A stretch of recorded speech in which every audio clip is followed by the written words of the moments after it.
এই যে শুনছেন? একজন মেয়ের কণ্ঠে। দাঁড়িয়ে পড়লাম আমি। আমি পিছনে ঘুরে তাকালাম। ও মা, এ কি? এটা কোনো পরিণয় তো? কি সুন্দর গোলাপি ঠোঁট, টানা টানা চোখ, যেন চোখ দুটো একদম মায়ায় ভরা। তখনই মেয়েটি এমন আমার তাকিয়ে থাকা দেখে বলল, এই যে আগে কখনো মেয়ে দেখেননি নাকি? মেয়েটার কথায় আমি বাস্তব জগতে ফিরলাম। না, মানে আপনার মতো সুন্দরী পরী টুকু মেয়ে আগে দেখিনি তাই। তাই? হুম। আর আপনি আমাকে কেন ডেকেছেন বললেন না তো? এখানে নতুন এসেছি তো তাই। আর আমি তো এখানকার রাস্তাঘাট চিনি না, তাই আপনাকে ডাক দিলাম।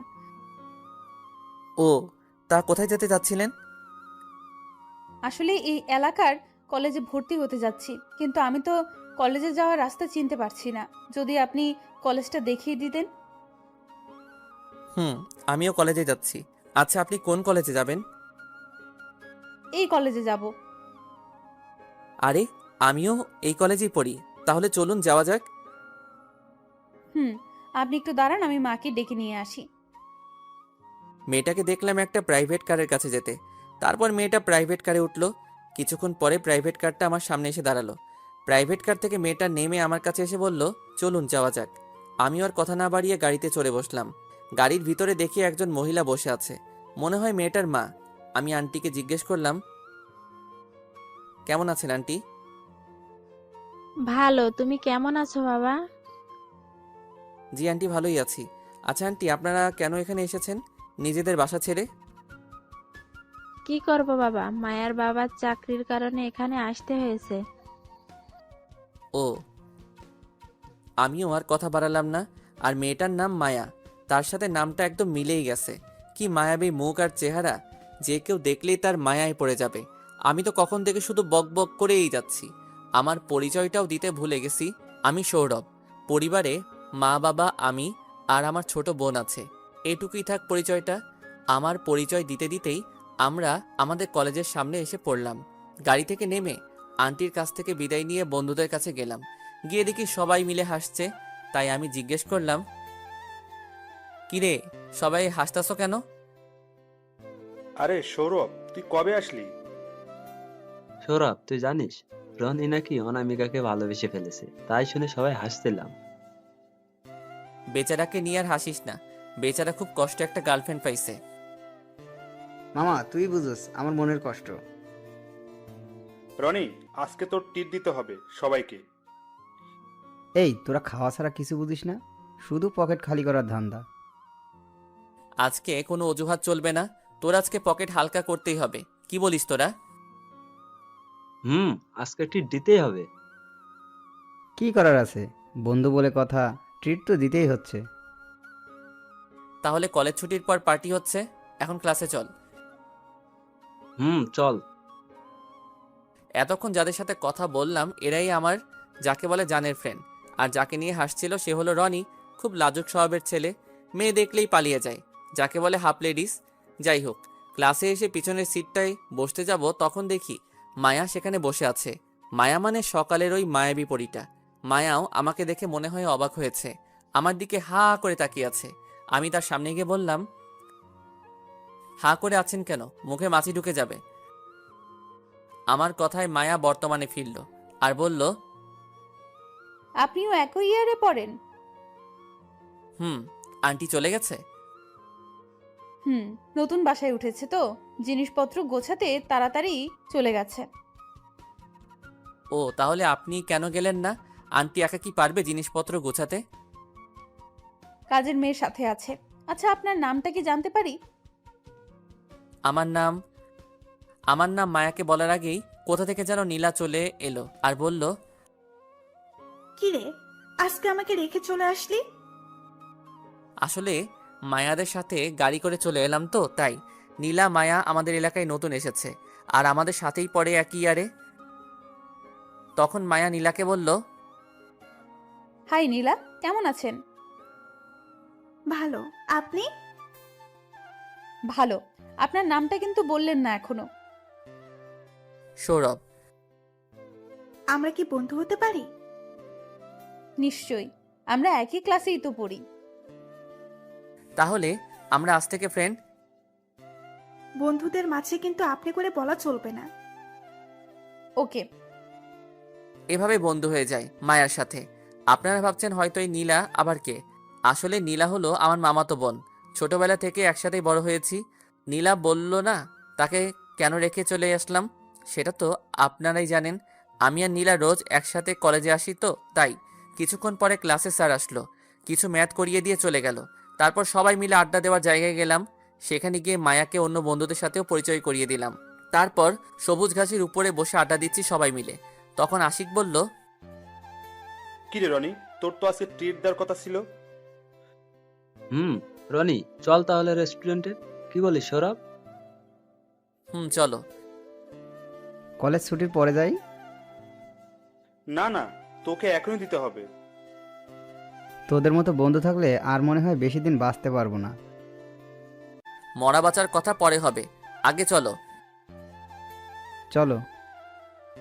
তখন মায়াকে যেতে বললাম, কিন্তু সে নাকি যাবে না। পরে সবার জোরাজোরিতে যেতে হলো। তারপরে সবাই মিলে একটা রেস্টুরেন্টে ঢুকলাম। যে যার ইচ্ছা মতো খাবার অর্ডার দিচ্ছে আর খাচ্ছে। এদিকে রনির যায় অবস্থা, কারণ পকেট খালি হওয়ার দিকে। অবশেষে শেষ হলো খাওয়া দাওয়ার আসর। পরে সবার কাছ থেকে বিদায় নিয়ে চলে আসলাম। আর মায়াও আমাদের সাথে এসেছে। রাস্তায় তিনজনে গল্প করে করে হাঁটছি। নীলা একসময় বলল, মায়া, তুইও এখন থেকে আমাদের সাথে রোজ কলেজে যেতে ইচ্ছে হলে যেতে পারিস। কি বলিস সৌরভ? খুব মজা হবে। আর তিনজনে মিলে গল্প করতে করতে কলেজ যেতেও পারবো, বোরিংও লাগবে না। ওকে, ঠিক আছে।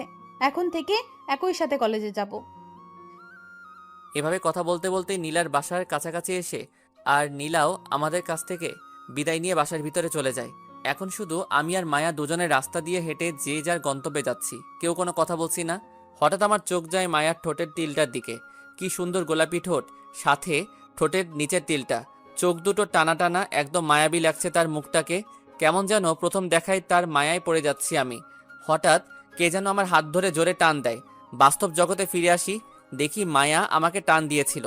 পরে আমি মায়াকে জিজ্ঞেস করলাম, আমাকে কেন টান দিলা? তোকে যদি টান না দিতাম তাহলে এখন তুই হাসপাতালে থাকতি। আমি আবার হসপিটালে কোন দুঃখে থাকতে যাব? আরে বোকা, তোকে যদি টান না দিতাম তাহলে তোকে গাড়ি চাপা দিয়ে দিত। এবার বুঝছস? হুম তোর রাস্তা দিয়ে হাঁটার সময় মন থাকে কোথায়? মনটা তো তোর ওই ঠোঁটের তিলটার দিকে চলে যায়। কিছু বললি? না, চলো। হাঁটতে হাঁটতে মায়া একটা বাড়ির সামনে দাঁড়িয়ে পড়ল। আমি তাকে জিজ্ঞেস করলাম, কিরে এখানে দাঁড়িয়ে পড়ছিস কেন? এখানে তো আমরা উঠেছি। ও, ভেতরে চলো, চা খেয়ে যাবে। আজকে থাক, অন্য একদিন আসবো, এখন যাই। আচ্ছা বাই, আগামীকাল দেখা হচ্ছে। বাই বলে আমিও বাড়িতে চলে আসলাম। বাড়ির সামনে এসে কলিং বেল বাজালাম, দেখি কেউ দরজা খুলছে না। বারে বারে বাজাতেই লাগলাম। অনেকক্ষণ পর মা এসে দরজা খুলে দিল আর বলল, তোকে কতবার বলেছি এভাবে বেল বাজাবি না, মাথাটা পুরাই খারাপ হয়ে গেছে। এই বলে মা কিচেনে চলে গেল। আমি আমার রুমে এসে ড্রেস চেঞ্জ করে ওয়াশরুমে গিয়ে শাওয়ার নিলাম। তারপর রুমে এসে ড্রেস পরে কিচেনে গেলাম। গিয়ে মাকে জিজ্ঞেস করলাম, মা আজকে কি রান্না করছো? বিরিয়ানি রান্না করছি, এদিকে আয়, আর এই প্লেটগুলো একটু ধুইয়ে দে দেখি। আমিও আর কথা বাড়ালাম না। আমার ভালোই লাগে কিচেনে এসে মায়ের কাছে সাহায্য করতে। প্লেট ধুতে ধুতে মাকে জিজ্ঞেস করলাম, মা রিয়া কোথায় গেছে? রিয়া হচ্ছে আমার আদরের একমাত্র বোন। স্কুল এখনো ছুটি হয়নি বাবা, তুই গিয়ে একটু নিয়ে আসিস ওকে। ঠিক আছে মা। তারপর প্লেটে এক ধোয়া শেষ করে রিয়াকে মানে বোনকে আনতে গেলাম। গিয়ে দেখি রিয়ার স্কুল এখনো ছুটি হয়নি। তাই একটা মুদি দোকানে বসে বসে চা খাচ্ছিলাম। তখন সামনে তাকিয়ে দেখি একজন অন্ধ লোক রাস্তা পার হতে যাচ্ছে, আর অন্য পাশ দিয়ে একটা ট্রাক আসছে। হাতে থাকা চায়ের কাপটা রেখে দৌড়ে গেলাম অন্ধ লোকটার কাছে। তাড়াতাড়ি করে লোকটাকে সাইডে নিয়ে আসলাম। নিয়ে এসে বললাম, আপনি ঠিক আছেন তো আঙ্কেল? হ্যাঁ বাবা, আমি ঠিক আছি, কিন্তু তুমি বাবা কে? আমি এখানকারই ছেলে। আঙ্কেল এই নিন টাকা। এখন আপনি বাড়ি চলে যান। যাই হোক, অন্ধ লোকটার কাছ থেকে বিদায় নিয়ে মুদি দোকানে এসে চায়ের বিলটা দিয়ে রিয়ার স্কুলের কাছে গেলাম। গিয়ে দেখি স্কুল ছুটি হয়ে গিয়েছে। একটু পর দেখি রিয়া, মানে আমার বোনটাও গেট দিয়ে বেরিয়ে এলো। আমি তার কাছে গেলাম। কি রে রিয়া, তোদের স্কুলে এত দেরিতে ছুটি হয়? আর এই নাও ব্যাগটা ধরো। তারপর আমি রিয়ার ব্যাগটা নিয়ে বললাম, রিক্সা দিয়ে যাবি নাকি হেঁটে হেঁটে যাবি?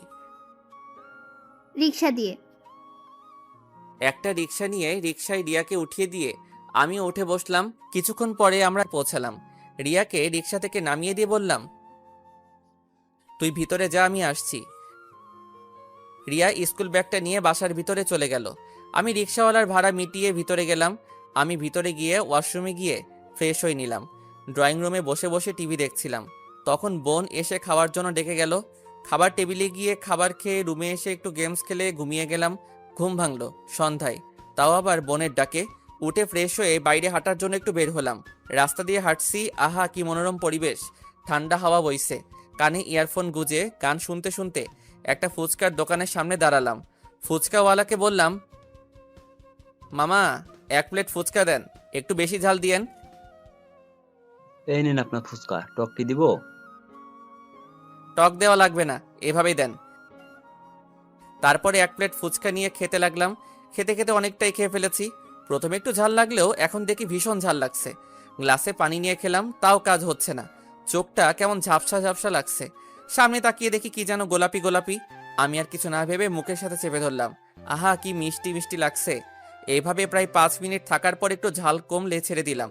ছেড়ে দিয়ে সামনে তাকিয়ে তো আমি অবাক, কারণ সামনে মায়া দাঁড়িয়ে আছে। আমি কি করলাম? তাড়াতাড়ি ফুচকাওয়ালাকে বিল দিয়ে দিলাম। তারপর দিলাম একটা দৌড়। আমাকে আর পাইকে। মায়া আমাকে দেখে হা করে অবাক হয়ে তাকিয়ে আছে।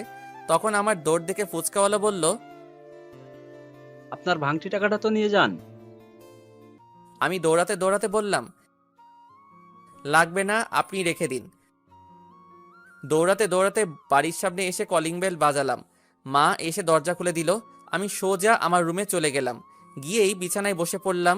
কিছুক্ষণ পর বোন হাতে গ্লাসের মধ্যে পানি নিয়ে এলো আর এসে জিজ্ঞাসা করলো, কি হয়েছে ভাই? আমি রিয়ার হাত থেকে পানির গ্লাস নিয়ে পানি খেয়ে নিলাম। কি হয়েছে ভাই, কথা বলছো না কেন? কিছু না, তুই বই পড়, গিয়ে যা। সত্যি করে বলো কি হয়েছে। কিছু হয় নাই, বললাম তো। মা, ভাইয়ার জানি কি হলো। তাড়াতাড়ি রিয়ার মুখটা হাত দিয়ে চেপে ধরলাম। তাহলে বলো। আচ্ছা তাহলে শোন, ঘটনা শুরু থেকে শেষ পর্যন্ত বললাম। দেখি আমার বোনটা মানে রিয়া তো হাসতে হাসতে শেষ। রিয়ার হাসি শুনে মা কিচেন থেকে জিজ্ঞেস করলো, কি হয়েছে, এত হাসছিস কেন? কিছু হয়নি মা, তুমি রান্না করো। এদিকে রিয়া এখনো হাসছে। আমার তো রাগ হচ্ছে। এই এখানে হাসির কি আছে রে? রিয়া কোনো মতে হাসি থামিয়ে বলল, ভাইয়া তুমি একটা মেয়েকে কিস করেছো? আমার তো আরো হাসি পাচ্ছে। তো কি হয়েছে? ভুলবশত কিস করেছি, আগামীকালকে সরি বলে দিব। তাহলে কেন পালিয়ে আসলি? যদি ঠাস করে চর মেরে দিত, চর খাওয়ার ভয়ে, তাই তো পালিয়ে এসেছি। ও তাই? এখন এখান থেকে যা, আমি একটু ঘুমাবো। আমি গিয়ে এই ঘটনাটা মাকেও বলে আসি। বোন আমার, এই কথাটা মাকে বলিস না প্লিজ, তাহলে মা আমাকে আর আস্ত রাখবে না। বলবো না, তবে একটা শর্তে। যদি তুমি শর্তে রাজি থাকো। এখানেও আবার শর্ত লাগে নাকি? তাহলে আমি আসছি। আমি তোর শর্তে রাজি। কি শর্ত বলো? কলেজ থেকে আসার সময় প্রতিদিন আমার জন্য চকলেট ফুচকা নিয়ে আসতে হবে। রাজি থাকলে বলো, না হলে আমি গেলাম। না না, আমি রাজি। ওকে, আর শর্তটা যেন মনে থাকে। যাক, হাফ ছেড়ে বাঁচলাম এই পিচিটার কাছ থেকে। ভাবছি আগামীকালকে মায়ার কাছ থেকে ক্ষমা চেয়ে নিব। আর অন্যদিকে মায়া আমার কিস করার পর থেকে শুধু আমার কথাই ভাবছে, চেষ্টা করছে। তখনই চোখের সামনে সৌরভের কিস করাটা ভেসে উঠছে। মায়া মনে মনে ভাবে আমি সৌরভকে ভালোবেসে ফেললাম নাকি একটা কিস করাইতে। এমনিতে সৌরভকে প্রথম দেখাতে আমার কেমন যেন লেগে যায়। মন শুধু তাকে দেখার জন্যই ছটফট করে। এদিকে আমি কখন যে ঘুমিয়ে পড়েছিলাম আমি নিজেও জানি না। রিয়ার ডাকে ঘুমটা ভেঙে গেল। ভাইয়া উঠে পড় ভাত খাওয়ার জন্য, আমরা কখন থেকে তোর জন্য অপেক্ষা করছি। কি সকাল হয়ে গেছে নাকি? মা, দেখে যাও তোমার ছেলে পাগল হয়ে গেছে। রিয়ার ডাক শুনে মা আমার রুমে এলো আর রিয়াকে জিজ্ঞেস করলো, কি হয়েছে, এত চিল্লাচ্ছিস কেন? তোমার ছেলে জিজ্ঞেস করছে সকাল হয়ে গেছে নাকি। তখনও আমি ঘুমিয়েই আছি। তার ঘুম আমি ছুটাচ্ছি। মা রেগে আমার রুম থেকে বেরিয়ে গেল। কিছুক্ষণ পরে শরীরে পানি অনুভব করলাম। ঘুম থেকে উঠে দেখি সত্যি আমার গায়ে পানি। ভাবছি ছাদটা ফুটো হয়ে গেল নাকি। তাড়াতাড়ি করে ছাদটার দিকে তাকিয়ে দেখলাম, না, ছাদটা তো ঠিকই আছে। তাহলে পানি কোথা থেকে এলো? ভূতরে কারবার না তো? কারো হাসির শব্দ শুনে সাইডে তাকিয়ে দেখলাম রিয়া মানে বোন মুখ চেপে হাসছে। তার পাশেই মা বালতি হাতে রাগী চেহারায় দাঁড়িয়ে আছে। আবহাওয়া খারাপ দেখে আমি বিছানা থেকে তাড়াতাড়ি ওয়াশরুমে গেলাম। গিয়ে ফ্রেশ হয়ে ড্রেস চেঞ্জ করে খাবার টেবিলে গেলাম। খাবার খেয়ে রুমে এসে ফোনে একটু গেম খেলে তারপর আবার ঘুমিয়ে গেলাম। সকালে মায়ের ডাকে ঘুম ভাঙলো। ঘুম থেকে উঠে ফ্রেশ হয়ে খাবার টেবিলে গিয়ে কিছু নাস্তা করে রুমে এসে ওয়াশরুমে গিয়ে শাওয়ার নিয়ে এসে শার্ট প্যান্ট পরে কলেজের দিকে রওনা দিলাম। রাস্তায় হাঁটতে হাঁটতে শুধু একটা কথাই ভাবছি, সেটা হলো মায়াকে নিয়ে। গতকাল যে ভুলবশত কিস করেছি, আজকে যদি থাপ্পড় দেয় মেয়েদের বিশ্বাস নেই। থাপ্পড় খাওয়ার আগেই আমাকে তার কাছ থেকে ক্ষমা চাইতে হবে। এসব ভাবতে ভাবতে মায়াদের বাসার সামনে এসে পড়লাম।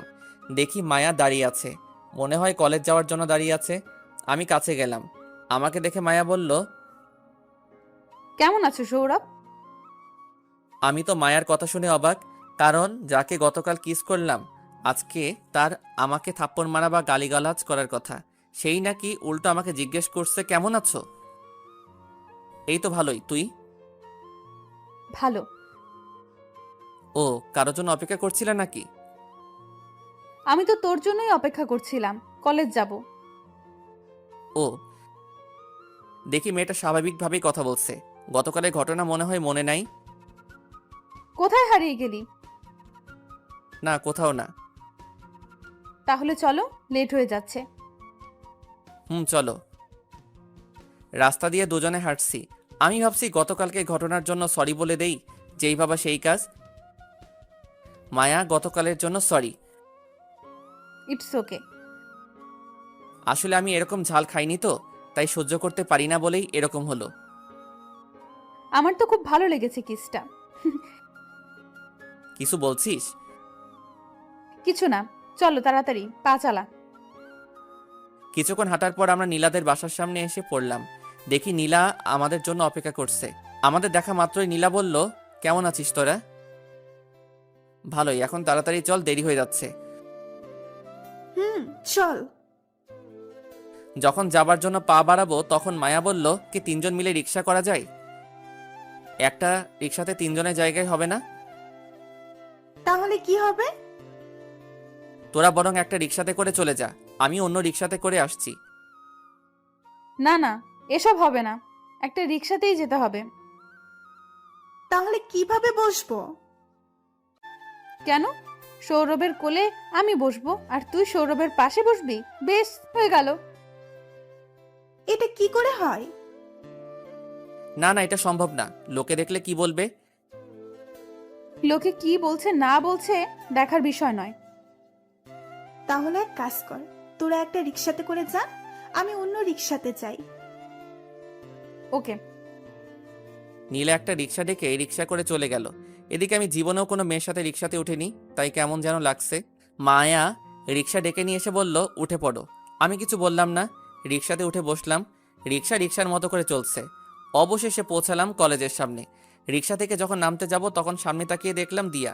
আপনারা ভাবছেন দিয়া আবার কে? আসলে দিয়া নাকি আমাকে ভালোবাসে। অনেকবার বুঝিয়েছি আমি তাকে ভালোবাসি না, তাও এই মেয়ে আমার পিছু ছাড়ছে না। রাগী লুক নিয়ে আমার দিকে তাকিয়ে আছে। আমি রিক্সা থেকে নেমে রিক্সার ভাড়া মিটিয়ে কলেজের ভিতরে যাওয়ার জন্য পা বাড়াবো, তখন দিয়া আমার সামনে এসে দাঁড়ালো। তুমি সামনে দাঁড়িয়ে আছো কেন? I love you Sourav.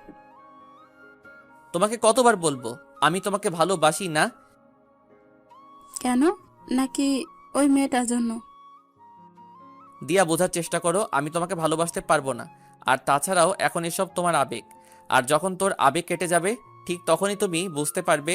আর এখন ভালো মতো পড়াশোনা করো, ওকে? কি নেই আমার মধ্যে যে আমাকে ভালোবাসতে পারবে না? এটা শুধু তোমার আবেগ, বুঝছো? আর কিছু বলার নেই। এটা আমার আবেগ না, সত্যি আমি তোমাকে ভালোবাসি। তখনই মায়া যা বলল তার জন্য মোটেও প্রস্তুত ছিলাম না। সৌরভ আমার বয়ফ্রেন্ড। এখন বুঝলে তো কেন সৌরভ তোমাকে ভালোবাসতে পারবে না? আমি মায়ার কথা শুনে অবাকের পর অবাক হচ্ছি। দুদিনের পরিচয় নাকি আমি তার বয়ফ্রেন্ড হয়ে গেলাম। এদিকে মায়ার কথা শুনে দিয়া কাঁদতে কাঁদতে চলে গেল। দিয়া চলে যাবার পর মায়ার দিকে হা করে তাকালাম। আমার এরকম তাকানো দেখে মায়া বলল, এইভাবে তাকানোর কি আছে? মুখে মশা ঢুকে যাবে। তুই দিয়াকে এসব কথা কেন বললি? এই কথা না বললে তো তোর পিছে লেগেই থাকতো। ওহ, হুম, আমি থাকতে তো আর কোনো মেয়ে এখন তোমার কাছে আসতে পারবে না, কারণ এখন শুধু তুমি আমার। চল, দেরি হয়ে যাচ্ছে ক্লাসের জন্য। হ্যাঁ হ্যাঁ, চলো চলো। তারপরে সোজা ক্লাসরুমে চলে গেলাম। ক্লাসে গিয়ে দেখলাম সবাই এসে পড়েছে। আমি পিছনের বেঞ্চে গিয়ে বসলাম নীলার সাথে। প্রতিদিনের ব্যাপার আর কি। কিছুক্ষণ পর মায়াও এসে আমাদের সাথে বসলো। তখন নীলা জিজ্ঞাসা করলো, তোদের আসতে এত দেরি হলো কেন? আসলে রিক্সা থেকে একটা ভেজাল বাজলো, তাই দেরি হয়ে গেছে। কি ফেচাল? ওই যে দিয়া আছে না, ওই মেয়েটার জন্য। ও, এই তোরা চুপ কর, স্যার আসছে। তারপরে সবাই চুপ করে থাকলাম। স্যার আসলো আর ক্লাস করিয়ে চলে গেল। ক্লাস শেষ করে বন্ধুদের আড্ডাখানায় গেলাম। দেখি সবাই বসে আছে আর এক একজন তো মনের সুখে বেনসন টানছে। আমি গিয়ে তাদের জিজ্ঞাসা করলাম, কেমন আছিস রে তোরা? ভালোই, তুই? ভালো। রনিকে দেখতে পাচ্ছি না, কোথায় গেছে? নাকি আজ কলেজে আসেনি? আরে মামা, রনি তো এখন তার অনামিকার সাথেই থাকে। তাছাড়া এখন তার সময় কোথায়? সারাক্ষণ তো অনামিকার সাথেই থাকে। শালা তো জিএফ পাইয়া বন্ধুদের ভুলে গেছে। হুম। তোর অবস্থা কি আসিফ? নীলারে বলছো তোর মনের কথাটা? আসিফ নাকি নীলাকে ভালোবাসে, কিন্তু এখন এই কথা নীলাকে বলেনি। না, এখনই বলছি না, সময় হলেই বলবো। তাহলে কখন বলবি? নাকি তার 2-3টা বেবি হলে বলবি? এই কথা বলে সবাই হেসে উঠলাম। আমাদের হাসি থামিয়ে দিয়ে আসিফ বলল, থাম তোরা, কালকের মধ্যেই আমি নীলাকে আমার ভালোবাসার কথা বলবো। এই আসিফ মনে হয় খেপে গেছে। এই বলে আবার হাসছি। বিজয় কোনো রকমে হাসি থামিয়ে বলল, তাহলে আজকে পার্টি হয়ে যাক। চল, তোদের জন্য আজকে রাতে পার্টি দিব, কিন্তু আমার একটা শর্ত আছে। কি শর্ত বল? শর্ত হলো আমার মনের কথা নীলাকে বলে দিতে হবে। আমরা রাজি আছি। কি বলিস তোরা? হ্যাঁ। তাহলে সব ফ্রেন্ডকে বলে দেই আজকে রাতে পার্টি হবে, সাথে নীলাকেও জানিয়ে দেই। কি বলিস আসিফ? তোদের ইচ্ছা। তারপরে আমি নীলাকে ফোন দিলাম। অন্যদিকে নীলা আর মায়া বসে গল্প করছিল। তখন মায়া নীলাকে জিজ্ঞেস করলো, নীলা, সৌরভকে তোর কেমন লাগে? ভালোই লাগে। কেন? এমনি। আচ্ছা, সৌরভ তোর কি হয়? সম্পর্কে মামা তো ভাই হয়। ও, সৌরভের কি কোনো গার্লফ্রেন্ড আছে? আচ্ছা, এসব কথা আমাকে কেন জিজ্ঞেস করছিস? দরকার আছে তাই। বল, আছে কি নেই? নাই। আর তুই এসব জেনে কি করবি? কেন, তোর ভাইয়ের সাথে প্রেম করব? নীলা তো অবাক মায়ার এরকম কথা শুনে। আই, তুই এসব কি বলছিস? তোর মাথা ঠিক আছে নাকি পাগল টাগল হয়ে গেছিস? হ্যাঁ, তোর ভাইয়ের জন্য পাগল হয়ে গেছি। পাগল হইতাম না অবশ্য, তোর ভাইয়ের কারণেই তোর জন্য পাগল হয়ে গেছি। কি করেছে সৌরভ? আমাকে সে... মায়ার কথাগুলো বলার আগেই আমার ফোন রিসিভ করে নীলা বলল, কোথায় তুই? আশিকদের সাথে আছি। আর শোন, যে কারণে ফোন দিয়েছি, আজকে রাতে আসিফ নাকি পার্টি দিবে। কোথায়? আমাদের ক্লাবে। তোরা চলে আসিস। ঠিক আছে। বাই। আজকে তোরা চলে যাস, আমার জন্য অপেক্ষা করতে হবে না। হুম। ফোন রেখে দিয়ে নীলা মায়ার দিকে তাকালো। মায়া নীলাকে তার দিকে এভাবে তাকিয়ে থাকতে দেখে জিজ্ঞেস করলো, কি ব্যাপার, তাকিয়ে আছিস কেন? আর কে ফোন করেছিল? সৌরভ ফোন করেছিল আর বলল আজকে রাতে নাকি পার্টি হবে আমাদের ক্লাব ঘরে, তাই আমাদেরকে ইনভাইট করলো যেতে। তো কি হয়েছে, তুই রেডি থাকিস, আমি তোদের বাসায় চলে আসবো, তারপর দুজনে চলে যাব। ওকে, এখন চল বাসায় যাই। সৌরভ যাবে না? তার জন্য অপেক্ষা করতে মানা করেছে। আর তুই তার কথা ভাবছিস কেন? সে ঠিক চলে যাবে। চল। অন্যদিকে আমি সব বন্ধুদের ইনভাইট করে তারপর আসিফকে বললাম, তাহলে রাতে দেখা হচ্ছে, এখন চলি। আশিক চল। চল। বিজয় একটা দে দেখি, টানতে টানতে যাই। আমাকেও একটা দে। তারপর মনের সুখে টানতে টানতে বাড়ি চলে আসলাম। বাড়িতে এসে কলিং বেল বাজালাম। মা এসে দরজা খুলে দিল। আমি ভিতরে গিয়ে দেখি আন্টি বসে আছে। আমি আন্টিকে দেখে জিজ্ঞাসা করলাম, কেমন আছেন আন্টি? এই তো ভালোই। তুমি এখানে কেন? তখনই মা বলল, এ আমার ছেলে সৌরভ। এ তোমার ছেলে? এত বড় হয়ে গেছে? হ্যাঁ। আমি মাকে জিজ্ঞাসা করলাম, মা তুমি আন্টিকে কিভাবে চিনো? আরে বোকা, চিনবো না কেন, ছোটবেলার বান্ধবীকে। ও মা, তোমরা গল্প করো, আমি ফ্রেশ হয়ে আসি। এই বলে আমি আমার রুমের দিকে হাঁটা ধরলাম। আমার রুমের সামনে গিয়ে দেখি রুমের দরজা খোলা। তারপর ভিতরে গিয়ে তো আমি অবাক। ভিতরে গিয়ে দেখি মায়া আমার বিছানায় শুয়ে শুয়ে গল্পের বই পড়ছে।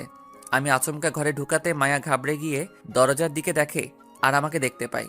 পরে একটা স্বস্তির নিঃশ্বাস ফেলে আমাকে জিজ্ঞাসা করে, তুই এখানে কি করছিস? আমার বাসায় আমি থাকবো না তো কে থাকবে?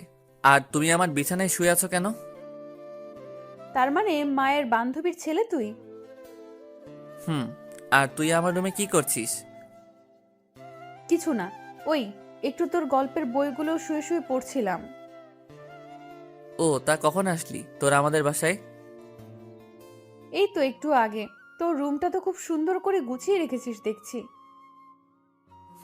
এসব দিয়া আর মায়ের কাজ। প্রতিদিন রুমটাকে গুছিয়ে দেই। ও, আর এই দিয়াকে? আরে দিয়া আমার বোন। তা দিয়াকে দেখছি না তো। মনে হয় বাইরে গেছে। ও, তুই থাক, আমি একটু গোসল করে আসি। এই বলে আমি বাথরুমে গেলাম। শাওয়ার নিয়ে যখন কাপড় চেঞ্জ করব তখন মনে পড়লো আমি তো বাথরুমে আসার সময় কোনো কাপড় নিয়ে আসিনি। এখন কি হবে? কোনো উপায় না পেয়ে মায়াকে ডাক দিলাম। মনে হয় রুমেই আসিল, তাই আমার ডাকে সাড়া দিল আর জিজ্ঞাসা করলো, কি হয়েছে, ডাকছিস কেন? বাথরুমের ভিতর থেকে আমি কাপড় আনতে ভুলে গেছি, একটু টাওয়েলটা দিয়ে যা। কোথায় রেখেছিস টাওয়ালটা? আলমারিতে হবে। ওকে। অনেকক্ষণ হয়ে গেল তাও টাওয়েলটা দিচ্ছে না, তাই আবার ডাক দিলাম। বাইরে থেকে মায়া বলল, দরজা বন্ধ, তাহলে কিভাবে দেব? আমি দরজাটা একটুখানি খুলে হাত বাড়িয়ে বললাম, আমার হাতে টাওয়েলটা দিয়ে দে। দেব, তবে একটা শাস্তি তোকে পেতে হবে। কিসের শাস্তি? আর আমি তো কোনো চুরি ডাকাতি করেছি নাকি যে শাস্তি পেতে হবে? কি জন্য শাস্তি মানে? সেদিন আমাকে কিস করার শাস্তি। তার জন্য তো আমি তোর কাছে ক্ষমা চাইছি, তাহলে আবার শাস্তি কেন? আমার ইচ্ছা। ঠিক আছে, যা শাস্তি দিবি মেনে নিব। এখন দয়া করে টাওয়েলটা দে। এই কথা বলাতে মায়া আমার হাতে টাওয়েলটা দিয়ে বলল, টাওয়েলটা নিয়ে মাথা শরীরের পানি মুছে টাওয়েলটা কোমরে পেঁচিয়ে বের হলাম। বের হয়ে দেখি মায়া রুমে নেই, তাই তাড়াতাড়ি রুমের দরজা বন্ধ করে আলমারি থেকে শার্ট প্যান্ট বের করে পরে নিলাম। তারপর একটু চিরুনি দিয়ে চুল আঁচড়াচ্ছি, তখন দরজায় টোকা দিল। আমি জিজ্ঞেস করলাম, কে?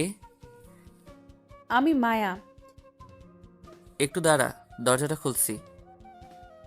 আমি দরজাটা খুলে দিয়ে বিছানায় এসে বসে হাতে ফোনটা নিয়ে একটু ফেসবুকে ঢুকলাম। একটু ফেসবুকিং করছি, তখন মায়া এসে আমার পাশে বসলো আর বলল, শাস্তির কথা ভুলে গেছিস? ও, আমি তো ভুলেই গেছিলাম। কি শাস্তি? শাস্তিটা হলো আমাকে আবারও একবার কিস করতে হবে। এসব কি বলছিস? আর দরজা বন্ধ করলি কেন? এই মেয়ে বলে কি ভুল করে সেদিন কিস করেছিলাম, এখন নাকি কিস করার শাস্তি কিস করতে হবে। দরজা বন্ধ করছি যেন তোর কিস করাটা কেউ দেখতে না পায়, তাই দরজা বন্ধ করেছি। মেয়েটার বুদ্ধি আছে। ও, আর সেদিন ভুলবশত কিস করেছিলাম বলে তার শাস্তি আর একটা কিস। অন্য কোনো শাস্তি দে, আমি তোকে কিস করতে পারবো না। না পারলে কিছু করার নেই। আমি আন্টিকে মানে আমার মাকে গিয়ে বলছি তুই আমাকে সেদিন কিস করেছিস। কথাটা বলেই মায়া দরজার দিকে যাচ্ছিল। আমি তার হাতটা ধরে বললাম, আমি রাজি আছি, তবু মাকে কিছু বলিস না। আমার কথা শুনে মায়া দাঁড়িয়ে পড়ল, তারপর আমার কাছে এসে বসে বলল, তাহলে এখন কিস করো। আমার লজ্জা লাগে। কথা বলার আগেই মায়া তার হাত দিয়ে মাথাটা টান দিয়ে নিয়ে আমার ঠোঁটজোড়া তার দখলে নিয়ে নিল, আর এমন কিস করছে যেন অনেক দিন ধরে খেতে পাইনি। এদিকে আমারও অবস্থা খারাপ তার এরকম কিস করাতে, তাই আমি তার কিসের রেসপন্স দিতে লাগলাম। এভাবে কতক্ষণ ছিলাম জানি না, আমার তো ঠোঁট ফেটে যাওয়ার মতো অবস্থা, তবুও ছাড়ার নামই নেই। তাই বাধ্য হয়ে আমি মায়ার থেকে নিজেকে ছাড়িয়ে নিলাম, আর দুজনে হাঁপাতে থাকলাম। আমি উঠে সোজা ওয়াশরুমে গেলাম, মুখটা ধুয়ে তারপর বের হলাম। বের হয়ে দেখি মায়া তার চুল ঠিক করছে। আমি বললাম, এভাবে কেউ কিস করে? আর একটু হলেই তো দম বন্ধ হয়ে মারা যেতাম। মরার কথা শুনে মায়া আমাকে একটা টান দিয়ে বিছানায় ফেলে দিয়ে আমার উপরে চড়ে বসে বলল, একদম মরার কথা বলবে না, বুঝেছিস? আমি মায়ার এরকম আচরণ দেখে অবাকের পর অবাক হচ্ছি। কি হচ্ছে আমার সাথে এসব? তুই এরকম করছিস কেন? তুই কি পাগল হয়ে গেছিস? কেন তুই বুঝিস না কেন আমি এরকম করি? না, কেন এরকম করছিস? কারণ আমি তোকে ভালোবেসে ফেলেছি। এই বলে লজ্জায় আমার বুকে মুখ লুকালো। আমি তাকে বুক থেকে উঠিয়ে বললাম, আমার বিশ্বাস হচ্ছে না। আর কবে থেকে তুই আমাকে ভালোবাসিস? সেই প্রথম দেখার থেকেই তোমাকে আমার মনে ধরেছে। আর সেদিন তুমি ওই ফুচকার দোকানে কিস করেছিলে, সেই কিসের জন্য আমি রাতে ঘুমাতে পারিনি। চোখ দুটো বন্ধ করলেই তোমার ওই কিসটা ভেসে উঠত। জানি না, মন শুধু তোমাকেই খুঁজে সারাক্ষণ।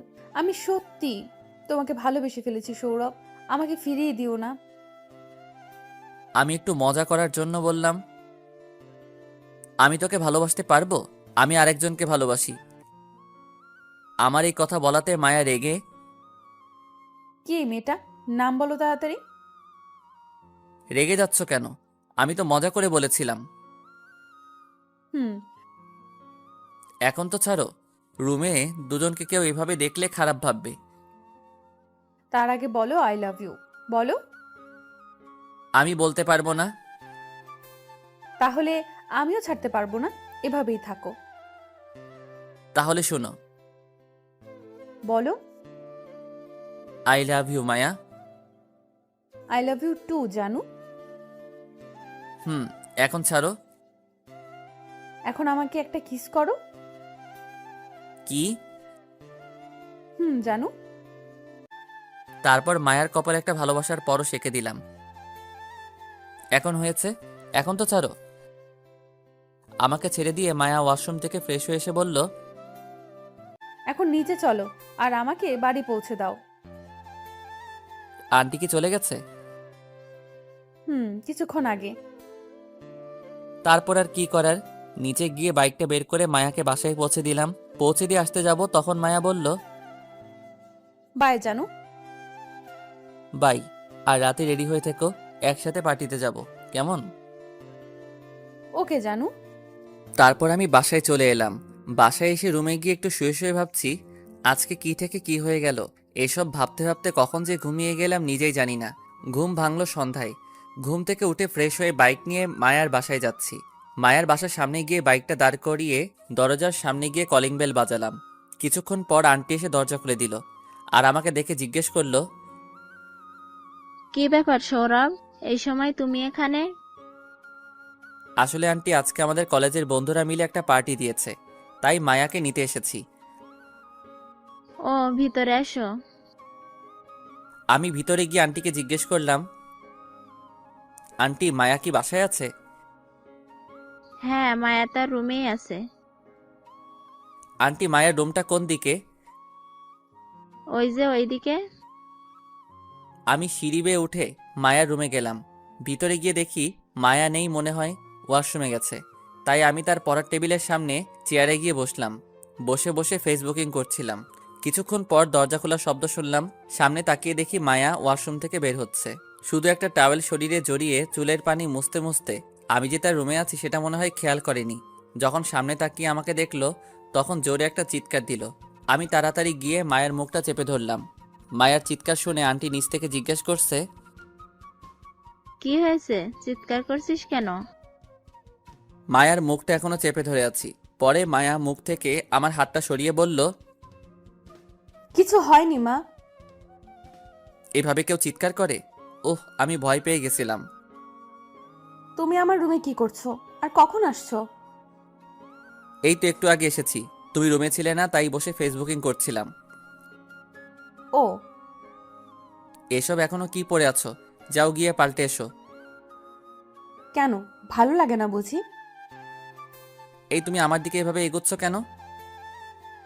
তখন আমি বিছানায় বসেছিলাম। আমি বিছানার একপাশে পিছাচ্ছি। কেন এখন রোম্যান্স করব?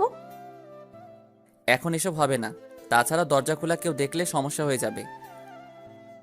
কেউ দেখবে না, এই সময় কেউ আমার রুমে আসবে না।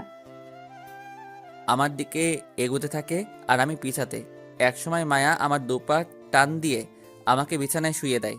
তারপর আমার বুকের উপর এসে জড়িয়ে ধরে, গালে গলায় ইচ্ছে মতো কিস করতে থাকে। আমি যত ছাড়ানোর চেষ্টা করছি তত জোরে জোরে কিস করতে থাকে। একসময় আমি আর না পেরে তার পিঠ খামচে ধরলাম। এভাবে কিছুক্ষণ চলার পর আমার ঠোঁট জোড়া তার মিষ্টি গোলাপি ঠোঁটের দখল নিয়ে নিল। আমার চুলগুলো খামচে ধরে এমনভাবে ঠোঁট জোড়া কিস করছে, আমার তো প্রাণ যায় যায় অবস্থা। এভাবে 5 মিনিট চলার পর মায়া ছেড়ে দিয়ে আমার বুকের উপর শুয়ে পড়ল আর জোরে জোরে শ্বাস নিতে লাগলো। এদিকে আমারও একই দশা।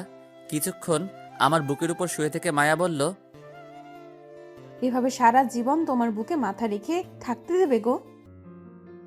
অবশ্যই দেব। তার আগে এখন উঠো দেখি।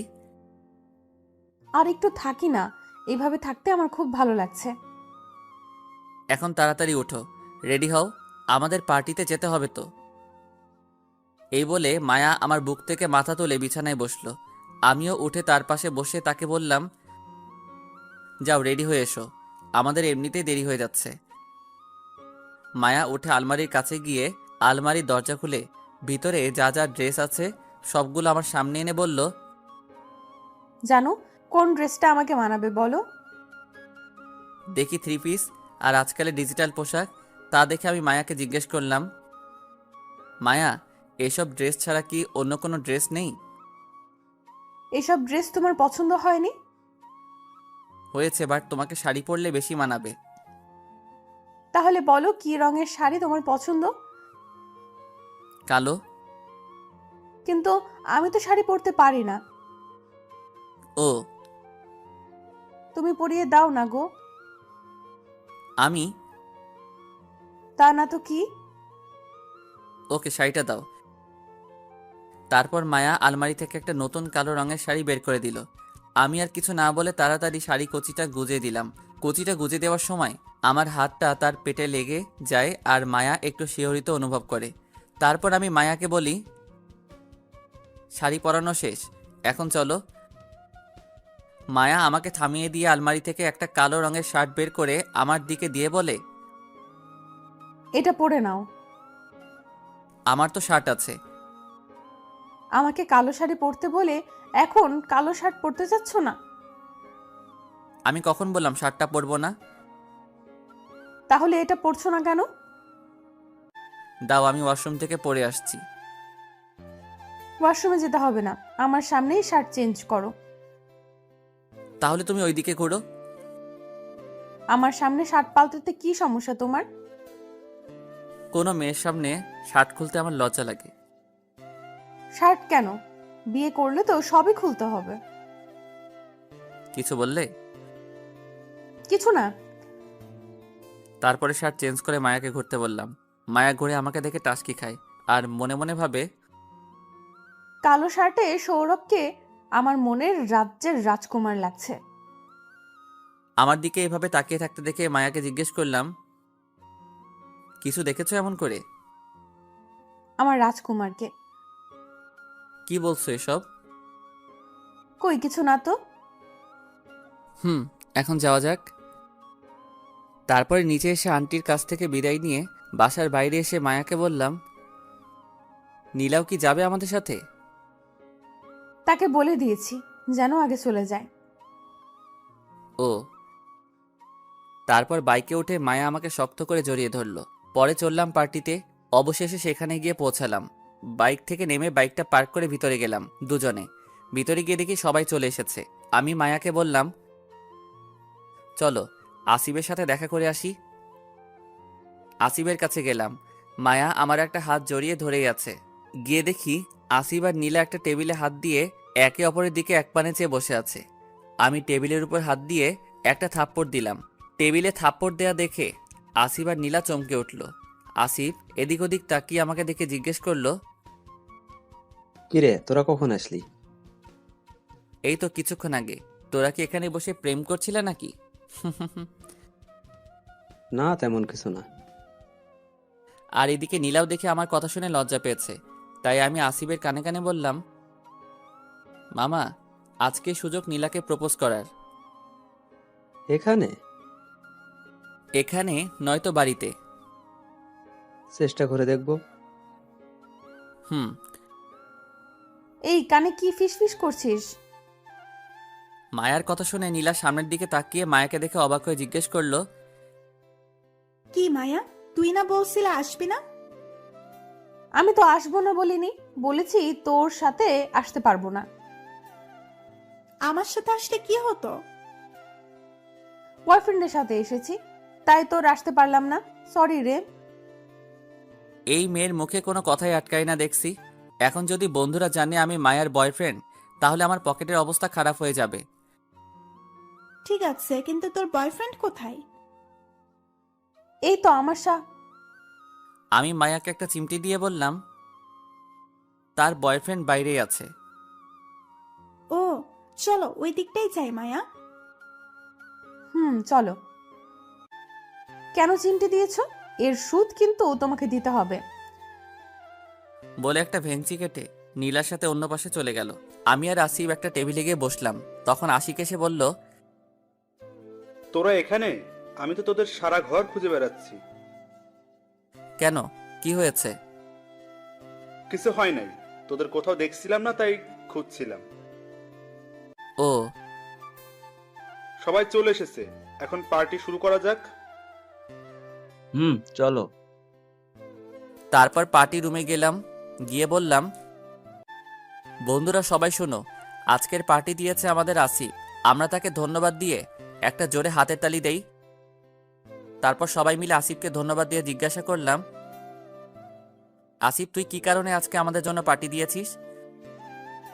আমি এই পার্টি রেখেছি কারণ আমি একজনকে খুব ভালোবাসি। এই পার্টিতে তাকে প্রপোজ করবো বলে এই পার্টি রেখেছি। কে আপনার ভালোবাসার মানুষ? আছে, আমি এখন তাকে ডাকবো। তারপর আসিফ নীলাকে সবার সামনে ডেকে প্রপোজ করলো। নীলাও আসিফের প্রপোজ অ্যাকসেপ্ট করে নিল। সবাই এসে আসিফ আর নীলাকে শুভকামনা জানালো। পরে আমি সবার উদ্দেশ্য করে বললাম, এখন সবাই এনজয় করতে পারেন। Let's the music. যে যার মতো করে ড্রিঙ্ক করে গানের তালে তালে নাচছে।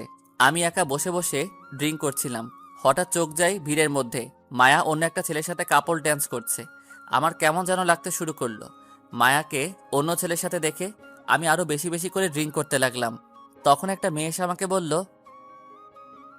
সবাই ড্যান্স করছে, কিন্তু আপনি এখানে একা বসে এত ড্রিঙ্ক করছেন কেন? এমনি। চলে না আমার সাথে ড্যান্স করতে? আমিও কেন জানি মেয়েটার কথা ফেলতে পারলাম না। মেয়েটা আমার হাত ধরে নিয়ে গেল, আমার সাথে ড্যান্স করতে শুরু করলো। কিছুক্ষণ এইভাবে ড্যান্স করার পর কে যেন পিছন থেকে আমার শার্ট ধরে টানতে টানতে বাইরে নিয়ে এলো। আমি ঘুরে দেখে অবাক, কেউ না, এটা মায়া। রাগী চোখে আমার দিকে তাকিয়ে আছে। তাই আমি বললাম, আমাকে এখানে নিয়ে এলে কেন? অন্য মেয়ের সাথে খুব ড্যান্স করতে ভালো লাগে। তুমিও তো অন্য ছেলের সাথে ড্যান্স করেছো, আমি কি তোমাকে কিছু বলেছি? তাই বলে তুমি অন্য মেয়ের সাথে গায়ে পড়ে ড্যান্স করবে? আমি অন্য কারোর সাথে ড্যান্স করলে দোষ, আর তুমি করলে দোষ না। আমি তো জাস্ট ফ্রেন্ড বলে তার ডান্স করেছি। ফ্রেন্ড না অন্য কিছু? Just friend. আর তুমি কি খেয়েছো? উল্টাপাল্টা বলেছো। আমি যেই খাই না বিষ খাই, তাতে কার কি যায় আসে? আমার যায় আসে। আর তুমি আমাকে বিশ্বাস করছো না কেন? আমি তো শুধু তোমাকেই ভালোবাসি, আর কাউকে না। কিভাবে বিশ্বাস করব? যে করেই হোক। তাহলে আমার নাম তোমার হাতে লিখতে পারবে? পারবো। আমার নামও কিন্তু তোমার হাতে লিখতে হবে, যেন মুছে না যায়। ঠিক আছে, এখন বাড়িতে চলো। হুম। তারপর আমি মায়াকে ধরে বাইকের কাছে নিয়ে গেলাম। মায়াকে সামনে আমার দিকে মুখ করে বসিয়ে বাইক স্টার্ট দিয়ে বললাম, মায়া আমাকে শক্ত করে জড়িয়ে ধরো। আসলে মায়াও একটু বেশি ড্রিঙ্ক করে ফেলেছিলে, যার কারণে মাতাল ছিল একটু। মায়া আমাকে শক্ত করে জড়িয়ে ধরলো। আমি কোনো মতে বাইক চালিয়ে মায়ার বাসায় পৌঁছালাম। বাইক থেকে নেমে মায়াকেও নামিয়ে বললাম, মায়া, তোমার বাসায় পৌঁছে গিয়েছি। এই বলে আমি তার হাত ধরে হাঁটিয়ে নিয়ে যাব, তখন মায়া বলল, আমি হাঁটতে পারবো না। কেন? আমি জানি না। তুমি আমাকে কোলে করে নিয়ে চলো। আমিও আর কিছু বললাম না, আর বললেও কোনো লাভ হবে না। তাই বাধ্য ছেলের মতো মায়াকে কোলে তুলে নিয়ে দরজার সামনে গিয়ে কলিং বেল বাজালাম। দেখি মায়া তার হাত দিয়ে গলা জড়িয়ে ধরে আমার মুখের দিকে তাকিয়ে আছে। আমি কিছু বুঝলাম না। কিছুক্ষণ পর আন্টি এসে দরজা খুলে বলল, কি হয়েছে মায়ার? কিছু হয়নি, একটু ড্রিঙ্ক করেছিল, তাই একটু তার মাথা ধরেছে। ও, তাকে রুমে নিয়ে গিয়ে শুয়ে দাও। Okay aunty. কিছু করার নেই, এই আটা বস্তার মতো মেয়েকে কোলে করে নিয়ে সিঁড়ি দিয়ে উঠতে হবে। তারপর মায়াকে তার রুমে নিয়ে গিয়ে তাকে বিছানায় শুয়ে আসতে যাব, তখন মায়া আমার হাত ধরে টান দেয়। আমি তাল সামলাতে না পেরে মায়ার উপরে পড়ে যাই। আমি উঠতে যাব, মায়া আমাকে জড়িয়ে ধরে ফেলে। আমি ছাড়াতে চেষ্টা করছি, কিন্তু কোনো মতেই নিজেকে ছাড়াতে পারছি না। তখন হঠাৎ চোখ যায় দরজার দিকে। দেখি আন্টি, মানে মায়ার মা দাঁড়িয়ে আছে। আমি ভয় পেয়ে গেলাম, কারণ একদিকে মায়া আমাকে আরো জোরে জড়িয়ে ধরছে আর বলছে, জানো তুমি এমন করছো কেন? একটু কিস করতে দাও না গো। অন্যদিকে আন্টি, কি করি এখন? উপায় না পেয়ে মায়ের ঠোঁটে আমার ঠোঁট লাগিয়ে দিলাম। আন্টি আগে চলে গেল কিছু না বলে, হয়তো বুঝতে পারছে কিছু একটা। আর এদিকে তাকে কিস করছি দেখে সুযোগ বুঝে জড়িয়ে ধরে আমাকে ঘুরিয়ে আমার উপর মায়া, আর আমি নিচে। তবু কিস করা থামছেই না, চলতেই আছে। একসময় মায়া আমার শার্টের বোতাম খোলা শুরু করে দিয়েছে। তারপর মায়া পাগলের মতো আমার মুখে, কানে, গলায়, বুকে কিস করা শুরু করে দিয়েছে। আমিও সইতে না পেরে তার চুল, পিঠ খামচে ধরছি। তারপরে কি হয়েছে আমি নিজেও জানি না। সকালে ঘুম ভাঙলো বুকে ভারী কিছুর অনুভবে। চোখ খুলে দেখি মায়া আমার উপরে আমাকে জড়িয়ে ধরে ঘুমাচ্ছে। একদম বাচ্চা বাচ্চা লাগছে। তার কপালে চুলগুলো সরিয়ে তার কপালে একটা চুম্মা দিলাম। আমার চুমু দেওয়াতে মায়ার ঘুমটা ভেঙে যায়। তখন আমি বলি, এভাবে শুয়ে থাকবে নাকি উঠবে? আর একটু শুয়ে থাকি।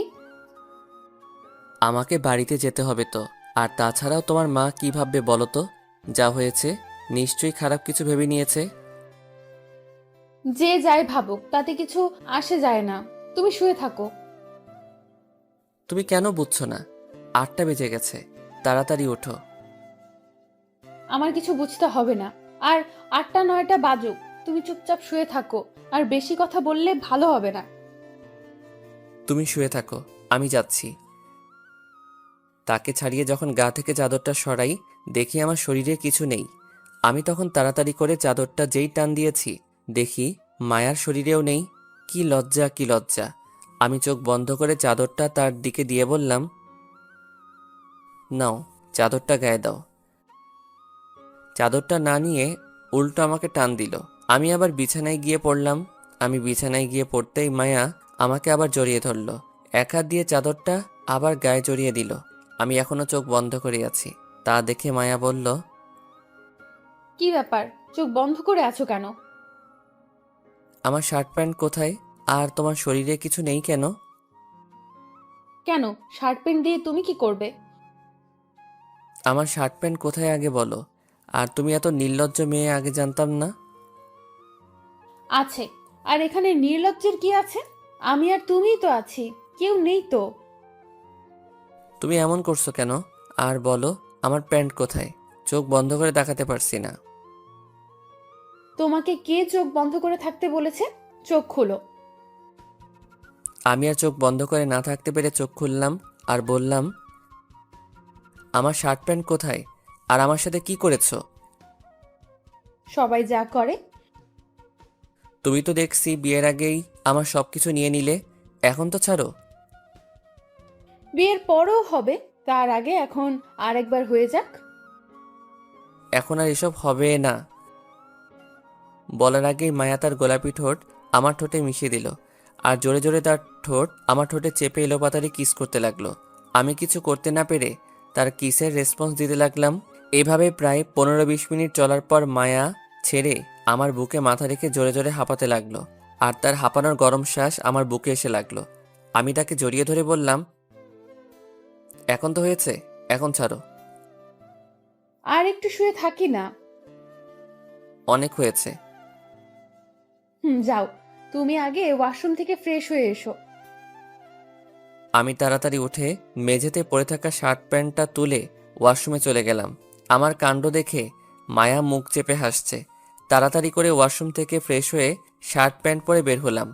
বের হয়ে এসে মায়াকে বললাম, যাও গিয়ে ফ্রেশ হয়ে আসো।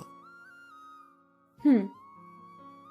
এই বলে চাদরটা সরিয়ে উঠতে যাবে, তখন আমি বললাম, এই তুমি একদম চাদরটা সরাবে না।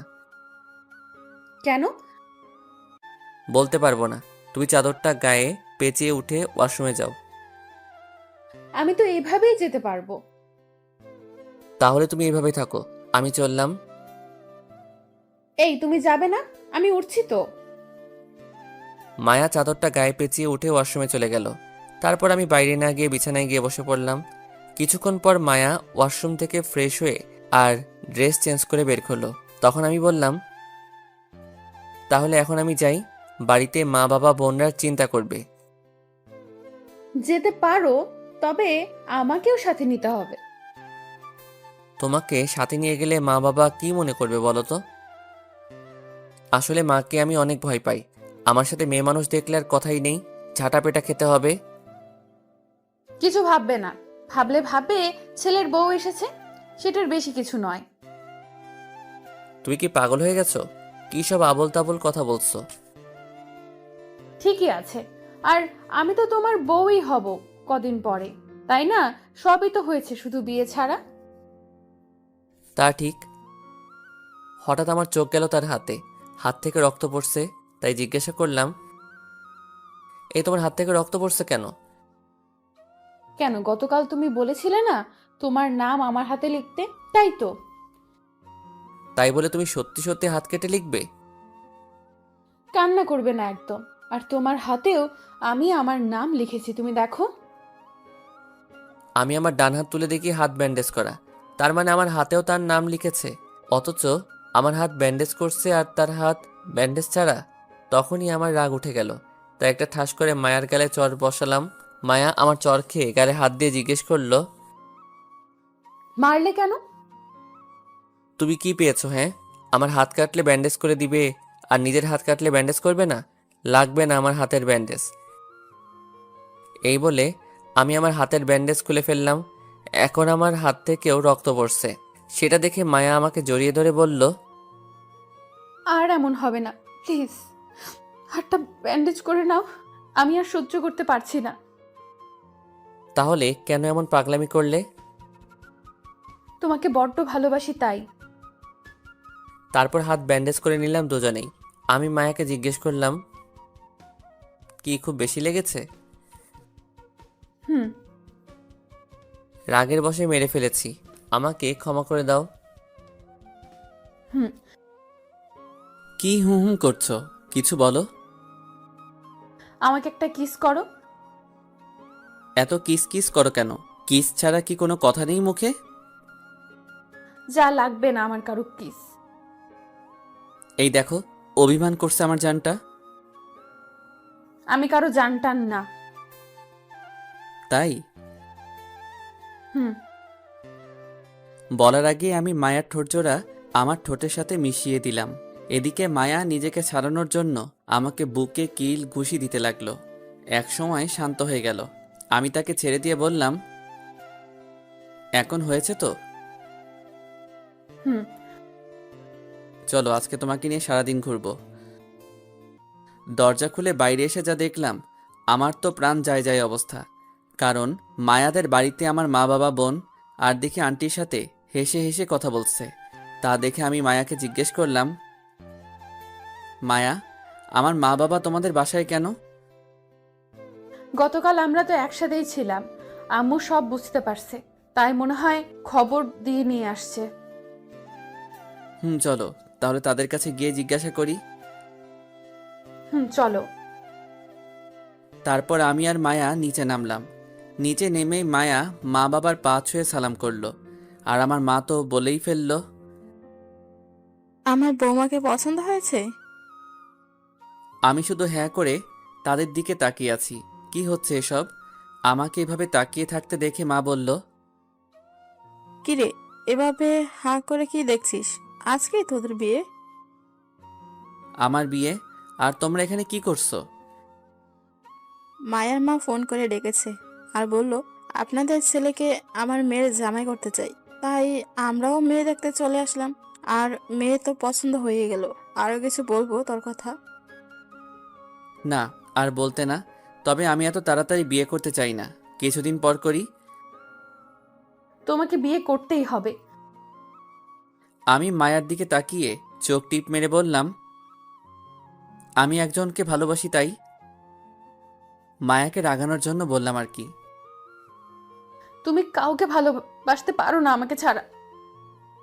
এটা বলেই মায়া আমার শার্টের কলার ধরে তার রুমে নিয়ে আসতে লাগলো। এদিকে মায়ার এসব কাণ্ড দেখে আমার শাশুড়ি আম্মা আর মা বাবারা হাসছে। মায়া আমাকে রুমে নিয়ে এসে দরজা বন্ধ করে দিল। আমি তো ভয় শেষ। মজা করার জন্য বলেও এখন দেখি কোন বিপদে পড়লাম। মায়াকে বললাম, দরজা বন্ধ করছো কেন? তোমাকে ধর্ষণ করব বলে। এসব কি বলছো?